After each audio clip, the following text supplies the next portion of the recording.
جونجا تي في. إذا أعجبك الفيديو فلا تنسى الاشتراك في قناة جونجا تي في. جونجا تي في. Kuna mambo muhimu ya kuyazingatia ndugu zangu katika imani.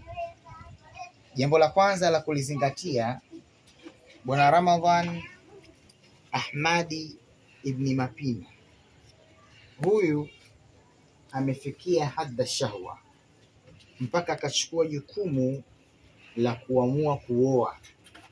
Hakulazimishwa na mtu yoyote isipokuwa sheria ya Uislamu ndio imemtaka afanyeje? Alifanye jambo la kuoa. Allah tabaraka wa taala amejalia kwa Muislamu yoyote kwamba hawezi akaishi peke yake akiwa ni mwanaume au hawezi akaishi peke yake akiwa ni mwanamke. Anahitajia mwenza kwa ajili ya kufanya maisha, na mfumo wa maisha yake utakwenda vizuri pale atakapopata mwenza.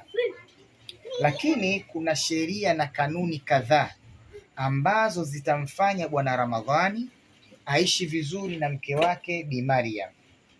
Kisaikolojia, mwanaume ana kawaida zake katika maumbile ambazo anaweza akafanya jambo la kawaida, baadhi ya nyakati jamii ikamuona kama dikteta. Kumbe yupo katika nini? Kawaida zake. Kadhalika na mwanamke ana mambo yake katika kawaida zake. Akifanya jambo la kawaida, jamii ikamuona mwanamke hajielewi, kumbe yupo katika ubinadamu, shakhsia. Ili mwanaume aishi vizuri na mwanamke, lazima awe ana taaluma ya kujua mapungufu ya nani? Ya mwanamke, sehemu ya kawaida.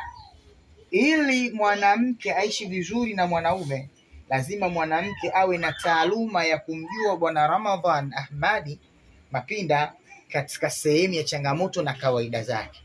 Wakijuana, watakwenda kutengeneza kitu muhimu sana. Maisha yao yatakuwa mazuri kwa sababu watakuwa wamejuana, na ndo msingi wa ndoa, kujuana. Ndoa inatengenezwa na vitu vingapi? Vitatu. Sikiza hivyo vitu vitatu. Kitu cha kwanza kinaitwa at-taaruf, kujuana. Kwa hiyo inatakiwa ujue kama wanawake wana mapungufu, umjue mwanamke wako anapenda nini, ujue mwanamke majukumu yake ni yapi. Kujua pia vile vile kwamba mwanamke anahitajia apate elimu ya dini. Wa kullu man bighairi ilmin ya'malan a'maluhu mardudatun la tuqbalu. Kila mtu ambaye anafanya jambo pasina elimu, jambo hilo linakuwa halikubaliki. Kwa hiyo kujuana, lazima mjue mwanamke wako.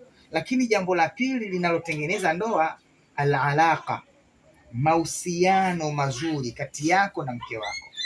Inawezekana before mulikuwa mna share mambo yenu yote, mnafanya vizuri mambo yenu, mnapanga pamoja, lakini baada ya kuingia katika ndoa, shaitani naye akateke presi, akaona sasa nitawavuruga vipi, nitawaharibia vipi, ikaondoka kile kitu al-alaqa, mahusiano, ukakuta ndoa inafanyeje? Inavurugika. Lazima uwe unamvuta mke wako, muwe na mahusiano zaidi ya vile mlivyojuana. Tuko pamoja? Hapo ndoa itafanyeje? Itakwenda. Lakini tumesema kitu cha kwanza kinachotengeneza ndoa ni at-taaruf, kujuana. Jambo la pili tukasema al-alaqatu, mahusiano mazuri kati yako na mwanamke. Unapozungumza mahusiano, unazungumza familia mbili tofauti. Mwanamke anatakiwa sasa aipende familia yako wewe, lakini mwanaume inatakiwa uipende familia ya mwanamke, hata kama wanakaa mbali, si mara kwa mara unapigia ukweni. Tuko pamoja? Isiwe shekhe, toka umeoa yanapita asabi, mawiki yanapita bila kumtakia hali mama mkwe. Dini haisemi hivyo. Hata kama dini tofauti, lazima udumishe mila, lazima udumishe yale mapenzi, kwa sababu wale ni wakwe zangu. Kitu cha mwisho ambacho kinatengeneza ndoa, kuna kitu kinaitwa al-kalamu, maneno. Na hapa nitaganda kidogo. Maneno yanafanya ndoa itengenezwe vizuri, maneno mazuri, kwa sababu mwanadamu makosa yake mengi yapo katika nini? Katika ulimi. Kwa hiyo inawezekana ulimi wako ukafanya ndoa yako iwe mbaya, sehemu ya makosa aktharu khataya ibni adama fi lisani, makosa mengi ya mwanadamu yapo katika nini? Katika ulimi wake. Tengeneza ndoa yako kupitia ulimi wako.